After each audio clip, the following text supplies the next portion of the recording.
History remembers them not just as rulers, but as lovers whose names are forever entwined. Cleopatra and Mark Antony. Their story isn't just a chapter in a textbook. It's an epic poem, a tragic play, a legend that is echoed through 2,000 years. But where does the history end and the myth begin? How did the tale of two powerful individuals become one of the greatest love stories ever told? Today, we journey back in time, not just to Alexandria and Rome, but into the heart of a legend that refuses to fade. We'll peel back the layers of propaganda, poetry, and passion to uncover the eternal shadow they cast upon the world. To understand their legend, we must first understand their world.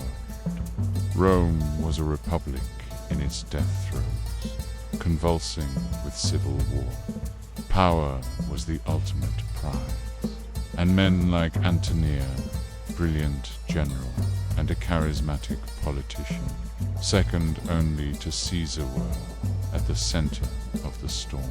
Cleopatra was no mere exotic queen. She was the brilliant, multilingual, and politically astute ruler of Egypt, the wealthiest kingdom in the Mediterranean. She was a descendant of Ptolemy, one of Alexander the Great's own generals, and she wielded her intellect and charm as skillfully as any sword. Their first significant meeting wasn't a whirlwind romance. It was a calculated political summit. Antony needed Egypt's vast wealth to fund his campaigns, and Cleopatra needed Rome's military might to secure her throne. They met in Tarsus, and this is where history begins to read like poetry. The historian Plutarch describes her arrival on a magnificent barge with a silver-gilded stern and purple sails, fanned by boys dressed as cupids, with Cleopatra herself lounging like the goddess Venus. Was this pure pageantry? Absolutely. But it was also a masterful display of power and mystique. She wasn't coming to him as a subordinate, but as an equal, a goddess meeting a god. This single event set the stage for everything that followed. It was the first brushstroke of the masterpiece of their myth. What began as a political alliance undoubtedly blossomed into something more. Antony was captivated. He followed her back to Alexandria, where they spent a legendary winter.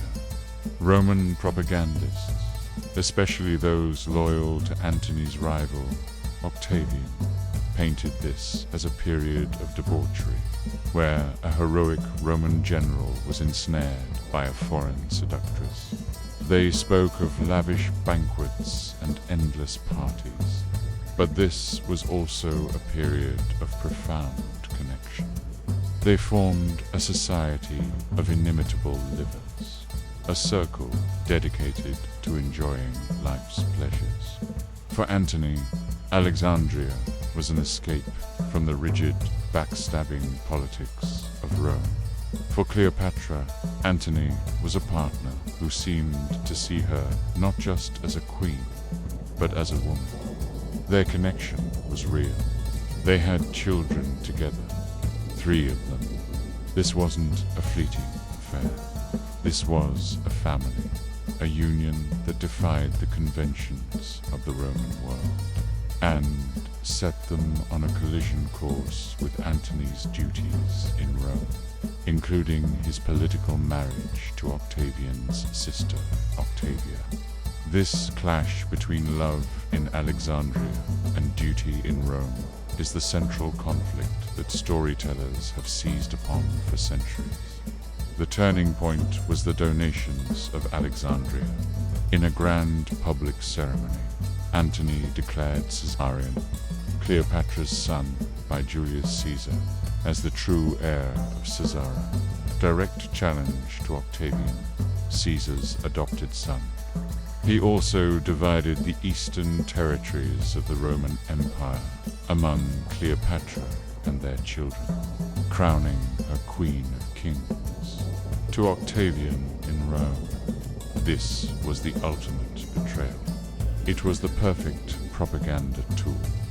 He painted Antony as a traitor who had gone native, a man bewitched and controlled by a foreign queen, ready to move the capital of the Roman Empire to Egypt. The narrative was set. A noble Roman corrupted by an Eastern temptress. It was a powerful, xenophobic, and effective message that rallied the Roman people behind Octavian. The final act was inevitable. The Battle of Actium was not just a naval battle. It was the climax of a decade of political maneuvering and personal drama. It was a contest between two worlds. Octavian's disciplined, conservative Rome versus Antony, and Cleopatra's cosmopolitan, opulent East. The defeat at Actium was catastrophic. Their fleet was shattered, and they fled back to Alexandria, their dreams of an Eastern empire in ruins. The final days of Cleopatra and Antony are where history truly solidifies into tragedy. With Octavian's forces closing in on Alexandria, Antony heard a false report that Cleopatra had taken her own life. In despair, believing all was lost, he fell on his sword. But the wound was not immediately fatal. He was carried, dying, to the mausoleum where Cleopatra had barricaded herself. In a scene that has inspired countless artists, he was hoisted up the walls into her arms, dying with her name on his lips. This moment is pure, heart-wrenching drama. Alone and defeated, Cleopatra knew her fate. She would be paraded through the streets of Rome in Octavian's triumph or humiliation she refused to endure. Her final act was one of ultimate defiance. According to legend, she had an asp, a venomous snake, and a symbol of divine royalty in Egypt, smuggled to her in a basket of figs. She chose her own end, dying a queen, not a captive. This act cemented her legend forever. She was not just a victim. She was the master of her own destiny, even in death. So, how did this tragic history become the timeless romance we know today? The process began almost immediately. Roman poets and historians, even those hostile to her, couldn't help but be captivated by the grandeur of the story. But the true architect of their modern myth was William Shakespeare. His play, Antony and Cleopatra, transformed them from historical figures into archetypes of transcendent love. Shakespeare wasn't interested in historical accuracy. He was interested in human emotion. He gave them soaring language, complex motivations, and a passion that felt larger than life. He framed their story not as a political failure, but as a triumph of love over worldly ambition. They lost the world, but they gained an immortal bond. After Shakespeare, their story exploded across all forms of art. Countless paintings, operas, poems, and, of course, films have retold their tale. Think of Elizabeth Taylor and Richard Burton, whose own tumultuous off-screen romance blurred the lines with their iconic on-screen portrayals. Each generation reinterprets the story, reflecting its own values about love, power, and sacrifice. We romanticize their tragedy because it speaks to a deep human desire for a love so powerful it defies empires and even death itself.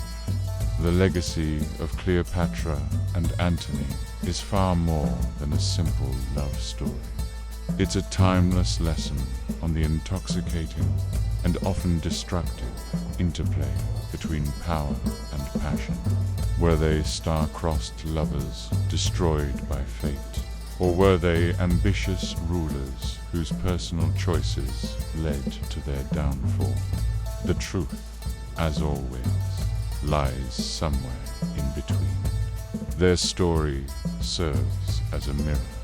We see in them our own struggles between the head and the heart, between duty and desire. Antony's tragedy is that he tried to have both worlds, and in the end, lost them both. Cleopatra's triumph is that, even in defeat, she controlled her own narrative, transforming a political catastrophe into a myth of eternal love and defiance. Her intelligence, her power, and her ultimate choice have made her an icon, a symbol of female strength that continues to inspire and fascinate.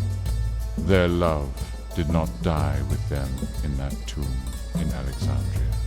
Through the endless retellings, through every poem, every painting, and every film, it was transformed. Their love did not die, it became eternal. Thank you so much for joining me on this journey into the past. The story of Cleopatra and Antony reminds us that history is not just about dates and battles. It's about the powerful human emotions that drive them. If you found this story as fascinating as I do, please hit that like button and consider subscribing for more deep dives into the greatest stories ever told. Let me know in the comments which historical legend you'd like to explore next. Until then, stay curious.